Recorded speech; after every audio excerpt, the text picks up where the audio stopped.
Father Simon and the Purifying Posse. My story dates back a couple... Oh, by the way, this is a little bit PG. Oh, yeah? For the sensitive. Dates back a couple of years, but it still sends a wave of shame through my body whenever I enter a hotel, a sauna, or worse, a hotel sauna. About 5 years ago, I had to travel to Switzerland for work.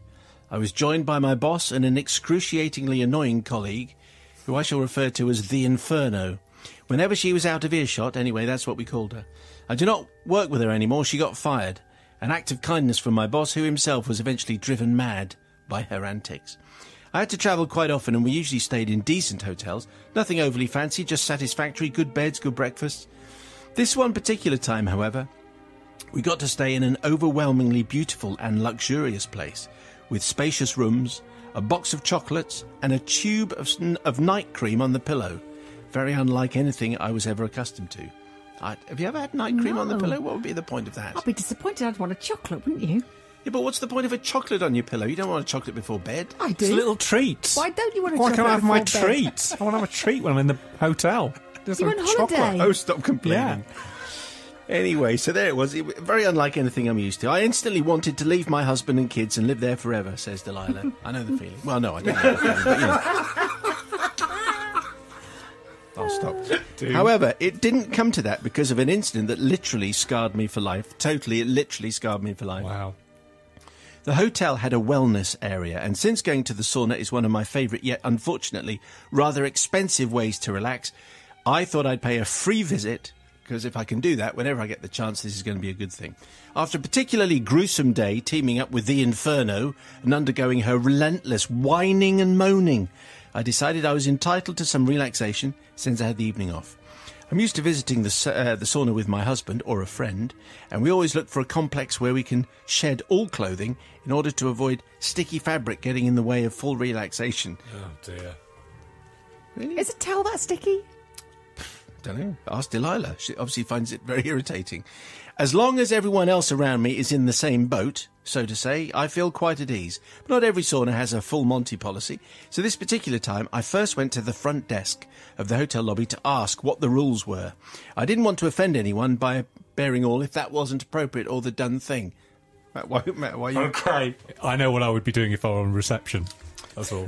They ensured me that no bikini was needed and that I could indeed go as God intended. Since it was a large hotel and my sense of orientation sometimes placed tricks on me, it was quite hard to find the right floor.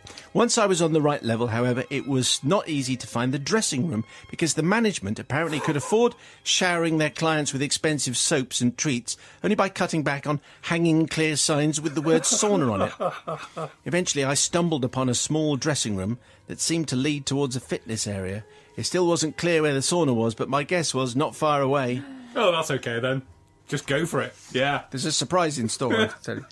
I didn't see any towels in the changing area, and I'd forgotten to bring one from my room, but I thought I'd find some nearby. I then did the unthinkable thing.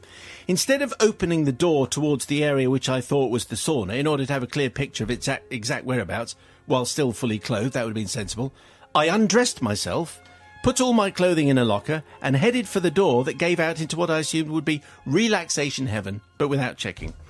I tried to open the door, but it seemed stuck. I then pulled with all my force and eventually managed to open it, only to get the corner of the bottom of the door stuck on my big toe. Oh, what? The pain was horrendous. But on the upside, torture does wonders as for someone's multilingual cursing skills. After regaining my composure, as far as that was possible, because I was stark naked and in a lot of pain, I tried to wiggle my toe from under the door, but it was stuck fast. Under the door? Yes, stuck under the door. So I pushed the door forwards and I pulled the door back and it was still stuck on my toe. Whoops, there goes my nail. Oh, no. Once I managed to free my unfortunate little toe, it dawned on me that I was actually bleeding profusely all over the white tiles. I did say there was a little warning. Yes. Since there wasn't a towel inside, I opened my locker and searched for anything that could help me clean the blood and stop my toe from bleeding. The only things within reach were a couple of paper tissues, not nearly up to the task. When I ran out of Kleenex and my toe was still bleeding, I started to panic. But that feeling of unnerving terror was nothing compared to the sheer humiliation that followed. There I was, in terrible pain, on all fours, in my birthday suit, surrounded by blood, when I heard the door open and a voice say, "Oh mon Dieu, Charlotte, come to bed, madame." What happened next is still something of a blur. I remember eventually getting attended to by a doctor and limping the rest of the journey from meeting to meeting, gaining jealous remarks from the inferno because other people showed some concern towards me. My toe did heal, but my ego was ripped to shreds. Therefore, I do not seek forgiveness from stealing the spotlight from the inferno, since she was the reason I needed to relax so badly in the first place. But I do seek forgiveness from the unfortunate person that entered the room and stumbled upon a scene that could have been from a Tarantino movie. Yes. I also seek forgiveness from the cleaning crew that presumably had to skip dinner that evening due to nausea. And I finally seek forgiveness from my husband, who I sent a picture of my toe to without any warning. Oh! That's a good thing. And to the person who found my nail somewhere. No.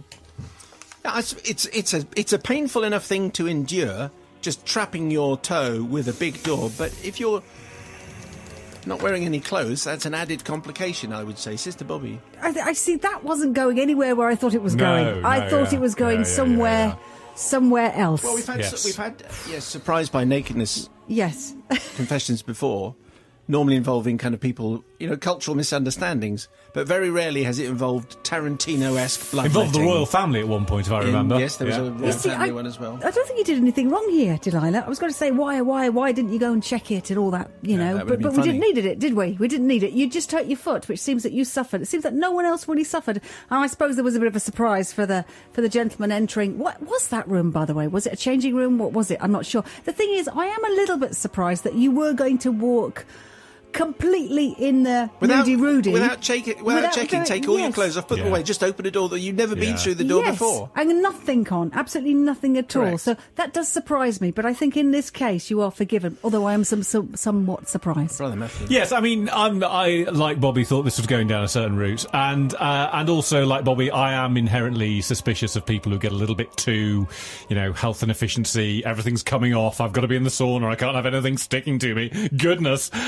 Apart from that, obviously you're going to be forgiven because of the French accent of the man opening the door, who est Monsieur Lafayette. Come to bed. J'ai ouvert la fenêtre. Yes, going to forgive.